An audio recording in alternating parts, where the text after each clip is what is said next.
কালকে করে দিই নবমীতে।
অষ্টমী দিবস পুজো চলছে, মার পুজো হয়ে গেছে, এখন অন্য ভেতরে 12টায় ভক্তরা পুষ্পাঞ্জলি দিচ্ছে।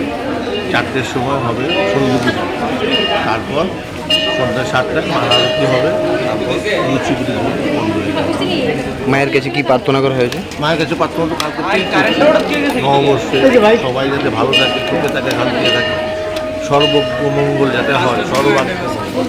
কেন মায়ের দু হাত? মায়ের দশভূজা, দ্বিভূজা না, 2 হাত না, 10 হাতে এখানে। কিন্তু দেখা যাচ্ছে 2 হাতে পুজো হতে হচ্ছে।